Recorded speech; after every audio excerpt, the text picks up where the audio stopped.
A new report has been released.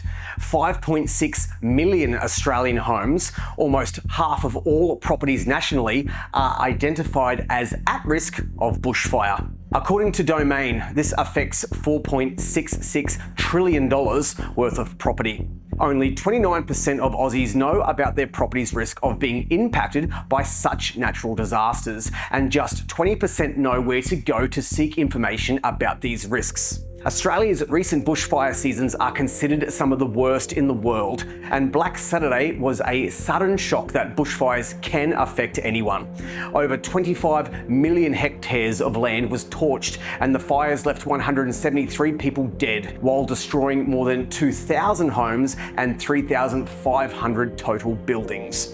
With Australia's bushfires only getting worse, we've made this video to help every property investor make sure they're protecting themselves against these risks. Every property in Australia has now been given a bushfire risk rating from 0 to 10. As a property's risk rating increases, its value decreases by 2%, meaning some completely unaware property investors are suddenly seeing their property values drop by up to 20%. On top of this, insurers are refusing to cover these blacklisted properties, or if they do, premiums are unaffordable, impacting the investment viability. Lenders are also refusing to loan against affected properties, meaning the only people who can purchase are cash buyers, severely limiting demand. Hello, property navigators. Bushfires have long been a risk in Australia, often considered an issue primarily for people living on farming or lifestyle properties surrounded by bushland. However, houses that were once considered lower risk are now projected to face an increasing threat. Domain, who published this report, allocates all properties in Australia a bushfire risk rating from 0 to 10. This risk rating is linear, meaning that the relative risk between two properties is the proportion of the risk rating. So, a home with a bushfire risk rating of 4 has a relative risk double that of a home with a risk rating of 2. This rating is based on factors such as the proximity and extent of surrounding vegetation, wind direction and distribution on days with high fire danger, the number of roads near the property which provide a fire break, and the proportion of rainfall in the summer months. When all those factors are considered, 5.55 million properties have a level of risk when it comes to being affected by bushfires. Let me explain how this is worked out. The volume and proportion of properties at risk of bushfire. Not surprisingly, the most heavily populated states have the most properties at risk. As you can see from the map on the screen, the highlighted text boxes show each state's statistics. The green shows the total number of properties in each state, and the pink represents the total number of properties affected by bushfire. This is shown as a percentage of affected properties for each state in grey. The dark green box is the total value of these affected properties. Ranking the top 3 states is led by New South Wales, with 1.9 million or 52% of properties being bushfire affected, valued at $2 trillion. Queensland has 1.6 million or 66.5% of homes affected, valued at 1.28 trillion, and Victoria has 763,000 affected homes, valued at $592 billion. But these figures aren't truly representative of what could actually unfold in a bad bushfire season. You see, this map shows the number of affected properties without considering their risk rating. So it's incorporating every property with a bushfire rating from 1 to 10. This obviously makes the stats seem more alarming because a rating of 1 is very low or minimal risk, and a rating of 5 or above is considered to be of high risk through to extreme risk. Let's take a look at the risk profile of each state in isolation to provide a deeper insight. The volume and proportion of properties with a high bushfire risk rating of 5 or more. This is where the data starts to speak for itself by incorporating the vulnerability of properties at high bushfire risk. There are 32,000 properties in Australia, or 0.3% of our housing market, that are high risk with a bushfire risk rating of 5 or more. It turns out that just under 50%, or just over 15,000 of these high-risk properties are in just one state, Victoria, which also means it has the largest number of properties at high risk. This also means it has the highest estimated value of high-risk properties at $13.8 billion. While Victoria has many homes with no risk rating at all, those that do are incredibly vulnerable and carry a very high rating. New South Wales follows with just under 9,500 high-risk homes, valued at $10.6 billion.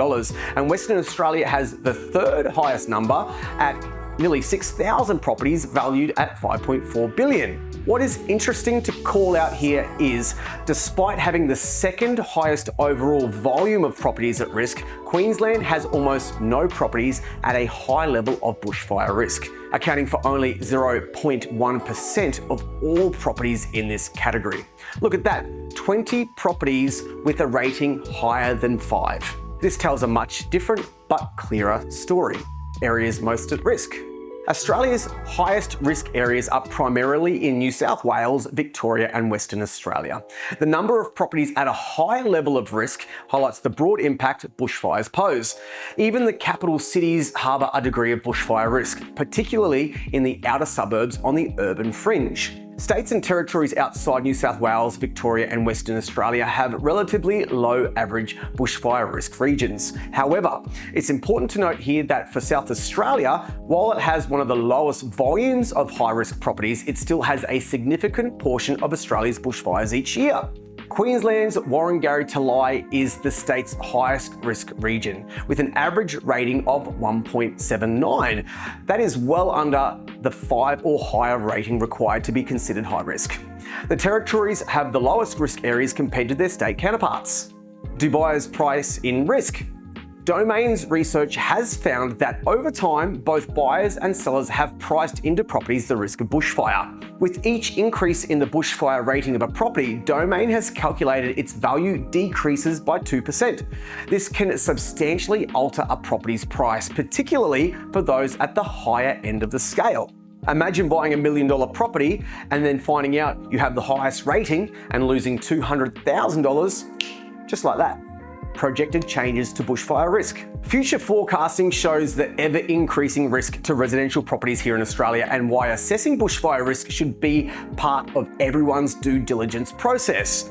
This map on screen illustrates the proportion of residential houses within each local government area that currently have a high bushfire risk, as determined by analytics firm Finity Consulting. The darker the colour on the map, the higher the proportion of houses that fall into the high-risk category. By projecting these models into the future using climate changes as the only variable, we gain a glimpse into how bushfire risk may evolve over time.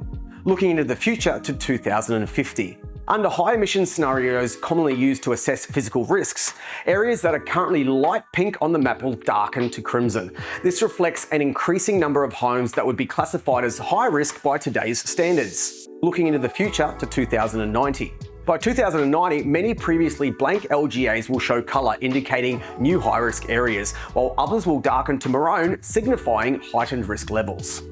Regional examples of changing bushfire risk. In the famous wine region of Augusta-Margaret River in Western Australia, high-risk homes are projected to increase from 20% in 2023 to 25% by 2050 and to over 50% by 2090. On the other side of the country, popular tourist destinations Byron Bay in New South Wales and Noosa in Queensland are also expected to experience a substantial increase in bushfire risk.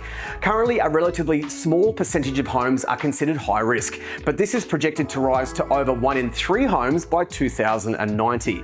That's over 30% of properties in these sought-after areas. One of the starkest national changes is expected in the Blue Mountains, New South Wales. Currently, 26% of houses are classified as high risk, but by 2090, nearly 90% of homes in that area are projected to fall into the category. Other nearby areas, such as the Central Coast Council and the Shire of Hornsby, are expected to follow similar trends. Understanding bushfire zones. Each state and territory has its own system for mapping out these zones, along with regulations for building or developing in these areas. Given the seriousness of the risk, the Australian government also places significant emphasis on protecting properties from bushfires. The Australian standard that's on screen now is the construction of buildings in bushfire-prone areas, and it sets out the construction requirements for buildings in bushfire-prone areas. These requirements improve a building's resistance to bushfire attack from embers, radiant heat, and flame contact.